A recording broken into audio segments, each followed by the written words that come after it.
Good morning.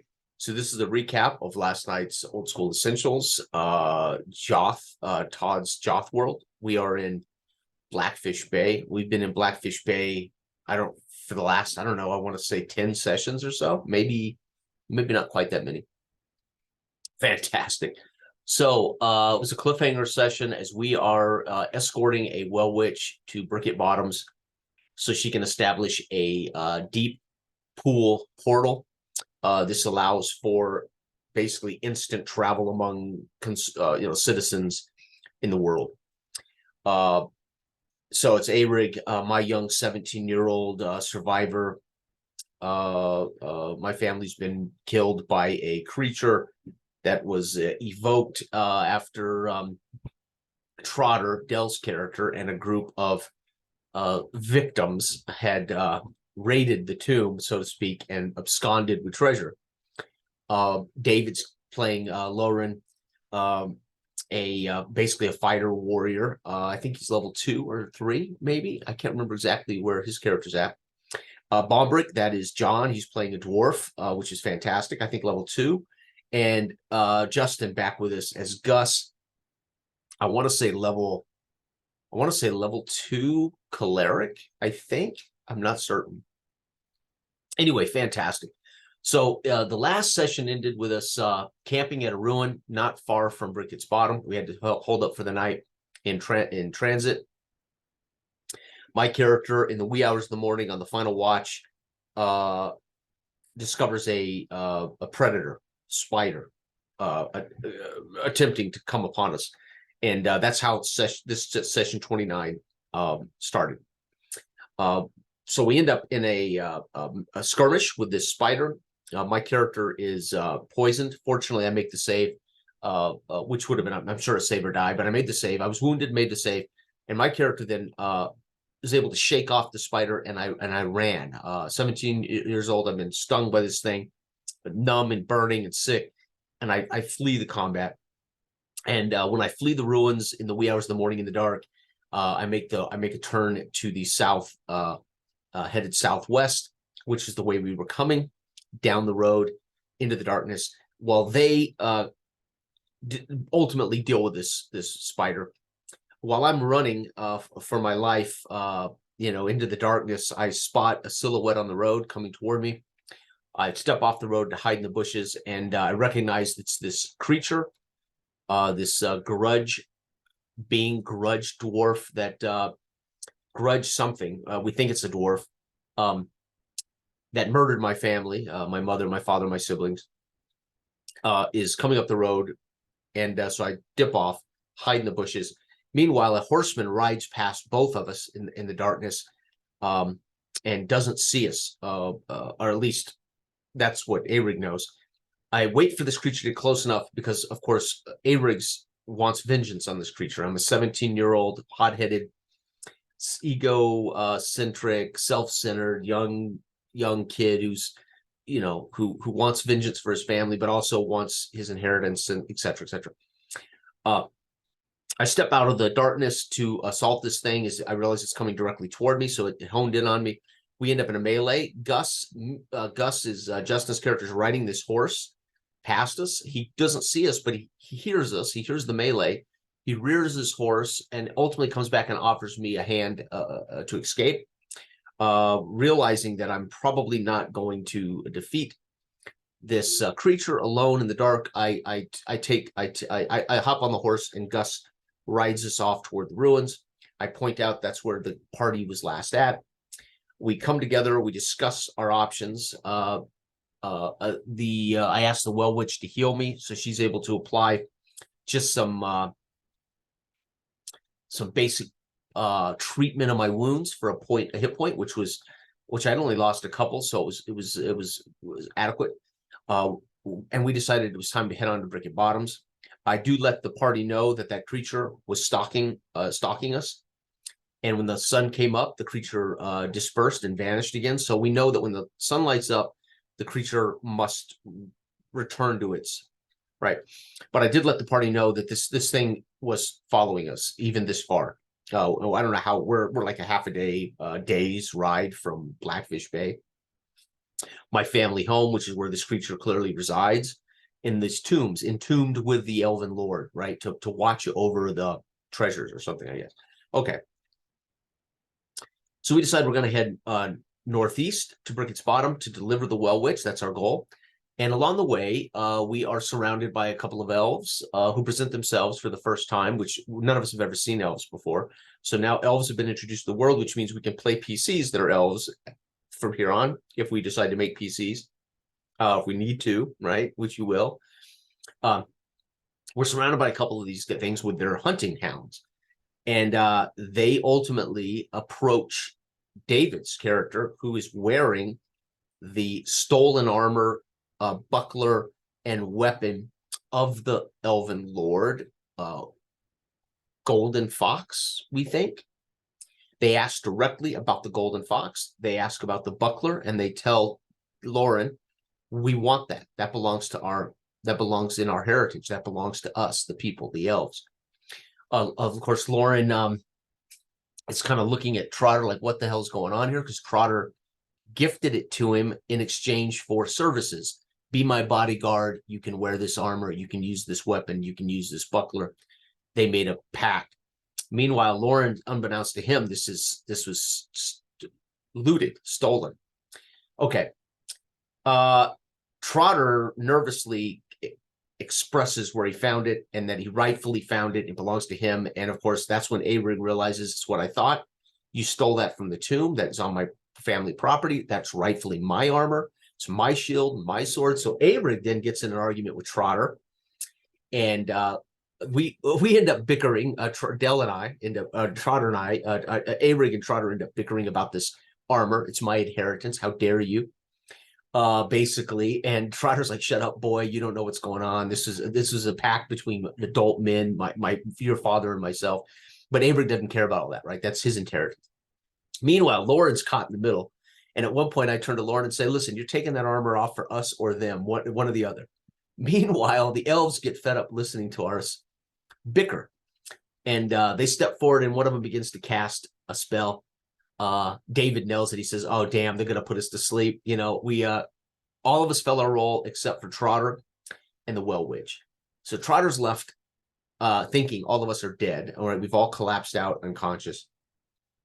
Trotter then nervously tells them, yep, it's yours. This is where I got it. You can have it back. And oh, by the way, the golden pelt belongs to this guy that runs a bar in Blackfish Bay. That's where you'll find that. He does begrudgingly give up a brooch that was also part of the deal. So they strip Lauren of everything. He's down to his skivvies. He has no weapon, no shield, no armor. He gives up his brooch. Trotter thinks we're dead, so he decides he's going to go ahead and help himself to our jewels and our things. Meanwhile, the Well Witch grabs him and says, no, they're not dead. Let's wake them up. So she kind of saves us from being, the Trotter stealing our valuables. We wake up, and of course, Lauren is in his skivvies. I have a shield that Lauren gifted me because in the last session, I had to sunder my shield to survive the grudge creature. I could not have a shield made by the blacksmith in Blackfish Bay because there is no iron. There's no iron because there's been missing miners. The miners haven't been delivering the iron. So you can see there's all these problems going on in the world, and now some of the stuff's come back to haunt us. Anyway, I offered Lauren's shield back to him. Well, listen, you can at least have your shield back and cover your private parts with it. And he's like, no, boy, I gave it to you. You keep it. So we get on our feet and we scurry off to Brickett's Bottom, where we meet Dale's character Trotter's father and his mother and his sister. He invites us into their home. He tells his father, I brought the Well Witch. We're going to be able to make the pool and we're going to get rich, and of course, Arig the whole time is taking in, yep, Arig is averse. I have no affinity for Trotter. Trotter to me is a scoundrel. He's stolen my family legacies. He's gotten my family murdered. He's buried his buddies on our property. There's just, I don't like Trotter, right? Arig just sees Trotter as a scoundrel anyway, and I'm witnessing his father and him, and I'm realizing, you're right, the apple didn't fall from the tree. The chip didn't fall far from the block. His daddy's just like him, that they want to make a fortune here. But meanwhile, Arig's, I'm preoccupied with my vengeance on this creature. I'm preoccupied with exhuming and excavating the tomb, which would hopefully be loaded with treasure. We could get vengeance on this creature. So Aerig's thinking we need to move on. We agree to leave the Well Witch there with his father while they work those things out, and we all decide to head across directly west to the mines. It's on the way back to Blackfish Bay. We want to investigate these miners that have vanished and help the blacksmith. So we get there. We discover that there's been a cave-in. The mine is collapsed, and the mining shack / cabin not far from the mouth of this has also been decimated. So Gus goes through those ruins. He finds some gold. He shares it with us. Bombrick goes through the wreckage of the mouth of the cave of the mine, along with Trotter. Trotter discovers some treasure there in the rubble attached to a couple of dead dwarves. They are able to dig out 3 dead dwarves right in the mouth of the mine. Bombrick decides he's going to dig out and try to get into the mine itself. And he begins this process as Aerig barks up and says, listen, if you want to dig, let's go dig the tomb. I have no interest in these miners. Let's go dig. Again, Aerig is selfish. He's 17. He already could not buy armor and a shield because there was no iron and it was lost here. But Aerig's not thinking that way. He's thinking, let's go dig up that tomb, right? If you want to dig, let's go dig there. So, Aerig, I can imagine, is wandering around there in circles, pacing, eating an apple, kind of disgusted by all of it. Let's get on with it. They're dead. They're all dead. Meanwhile, Bombrick's like, no, these are my kinfolk. These are dwarves. I'm going to investigate. So Bombrick digs in and slides in, and he finds 3 other dead dwarves. We know there's 6. There were 7 dwarves we're aware of. We found 6 bodies. There's a 7th body. He realizes that the collapsed mine is collapsed in deeper than just the mouth of the cave. It's too dense to keep digging, so he comes out. We agree we'll put all the bodies in there and reseal the mine as their tomb, their natural tomb. We discover their tools. We get their axes and their shovels, and we discover there's 24 parcels or units of iron ore, about 2,000 coins in weight. We distribute that to the pony and the horse, and we're all carrying what we can of it, and we're headed back to Blackfish Bay. And that's pretty much where the curtain falls on this. Meanwhile, Lauren, the fingersmiths were able to give him some clothes. He is able to talk to a local halfling there and get some hide / leather armor. So he's now got some armor. He's got a short sword. So Lauren at least is somewhat equipped. We now have iron ore that we can at least bring to the blacksmith and tell him, hey, the miners look like are dead. There was a cave-in. That looks like there might be old evidence that this was not a natural cave-in, as Gus and Trotter, I think Gus and Trotter, while he's digging in to see what he can find out, Gus and Trotter identify what look like old prints, but it's too old to really know if they are, footprints or whatever. But I think they think there's some foul play. I don't know. Aerig, of course, is he's concerned about his thing. So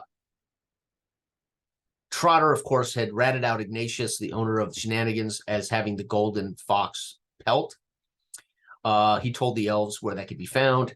He reiterated it again to the elves. And so Todd ends that session with a little epilogue that two hooded elves enter Shenanigans and lock the door behind them. As Ignatius says, "Can I help you?" Right. So those elves are ultimately, we got a little epilogue that the elves are going to get that golden fleece, whatever, golden fox fur, whatever pelt, from Dell's former character Ignatius. So Ignatius was one of Dell's characters.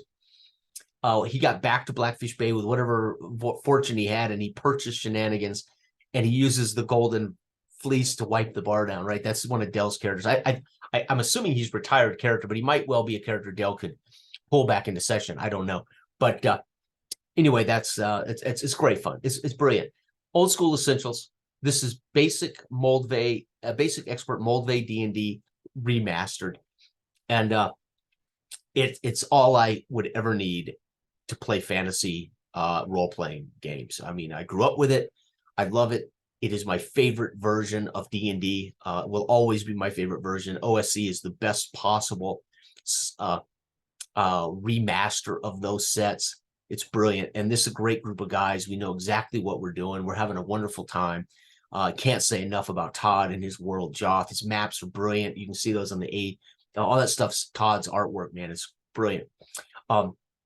And I don't know what to say. It's fantastic. And I'm digging A-Rig, right? I don't know if A-Rig's going to live. I don't get attached to characters, but I play them to the hilt. I don't play games as a player to try to win them or survive them or level up. I play role-playing games as a character. So A-Rig is going to be what A-Rig is, and he might get himself in bad situations. He might not. He, depends on the character, right? But I play, I play the game actively. I'm an active player playing a character or a role. Therefore, very often my characters are succumb to dangers because I'm going to do things. I'm not going to hover around in the back and do nothing to avoid danger, right? It's just not how I played these games. But I didn't grow up playing them. I grew up GMing them and DMing them. I've only become a player, and I've talked about this before, in the last 10 years or so. And I certainly had never had the luxury of playing Moldvay, Dungeons and Dragons, or OSE. Pretty much rules as written. It has been a fantastic experience. It has been everything I've wanted to be. I want it to be a grind. I want it to be difficult. I want it to be an experience the way it may not be what the game was meant to be, but what the game says and how the game, if you adjudicate it and you do it the way it's written, you're going to get a particular experience. And we're getting that. I'm getting that. And I can only say, thank God.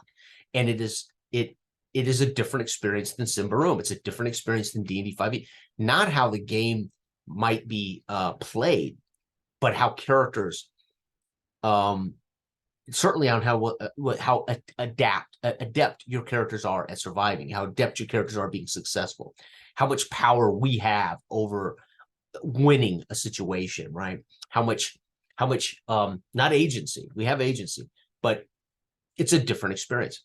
And it is the experience that I grew up doing to some degree.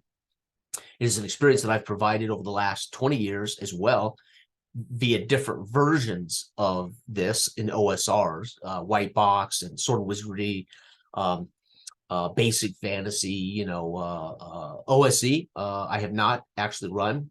I've only been able to enjoy it as a player, which is fantastic. I've played Holmes and Moldvay, in the last 20 years. Mostly it's been Sword and Wizardry or Sword and Wizardry White Box and Basic Fantasy. I mean, I ran so much Basic Fantasy. It's funny. I don't know why I don't know why I'm not running Basic Fantasy now. To be honest, it's the perfect meld of old school with simplifications that I make it a very smooth modern version. But anyway, I don't want to. This video is not about that. This video is about Joth, this group on Wednesday nights, every other Wednesday night, on a brilliant world, and we're having a great time. Bomrick, of course, and Lauren. I think Lauren and Bomrick killed the spider, as my character had to flee from it. Let's see, Trotter. I think Trotter did. I can't remember if Trotter. Yeah. So he used missiles in the combat, trying to pelt the spider while it was clinging with its fangs injected into my shoulder. We had some fun. Gus rode by and offered me a ride out of the scrap with this grunge dwarf, right? Lauren, of course, is caught in the middle as Trotter has used stolen treasure to make a contract with Lauren. Hey, be my bodyguard and you can use this equipment. He hasn't had this equipment 2 days, and already he's been put to sleep and wakes up butt naked, so to speak, right? Butt naked. It's been fun. It's this is you don't write this stuff, you play this stuff, you live this out via dice and people and games and rules. And these become the stories, right? You're not trying to tell a story. This is the story. This is Lauren's story, right? This is A-Rig's story, right? And there is no better thing to do. I don't care how old you are. There is nothing better than this. Nothing, right? I mean, it's just memories to last a lifetime. It's just fun. It's just fun. And what can I say? I've enjoyed the hell out of this, and I'm going to keep enjoying it. So we'll see, but we're headed back to Blackfish Bay. ARIG, of course, wants to hire, the reason we were going to the mine were twofold. One, investigate why the miners weren't shipping iron. And two, I wanted to hire laborers to dig up the tomb and expose it to the sunlight so we could get vengeance upon this grunge monster, which ARIG, of course, thinks now when he sees it a second time, and when the sun comes up and it vanishes, thinks, oh man, the sun ain't going to work. It's just going to banish it. It's not going to kill it. And so ARIG's still thinking, I don't even know if exhuming it's going to be worth it. And the dwarf gets frustrated. Bombrick John gets frustrated and says, ARIG, damn it, I told you. No, we do that so we can get to its dead body and we can destroy its body. That will destroy it. And it's and then of course ARIG at 17 again, kind of a a young what am I trying to say? Young not quick to move, not quick to think, speaks before thinks, all that kind of stuff. And he's like, oh, that's right. We can kill this thing. But there's a great moment there. And then Dell and I, when ARIG says, I knew it. I knew that armor was mine. I knew all that stuff should be my inheritance. Take it off, Lauren. And the Elvis are just watching us bicker, right? It's great fun, man. You can't, this stuff just happens, right? You can't write this stuff. It's great fun. So anyway, I want to thank all the guys again for another great session.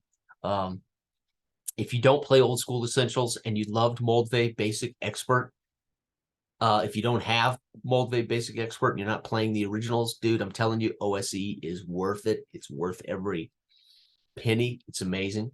So anyway, everybody out there, great gaming. Love your hobby.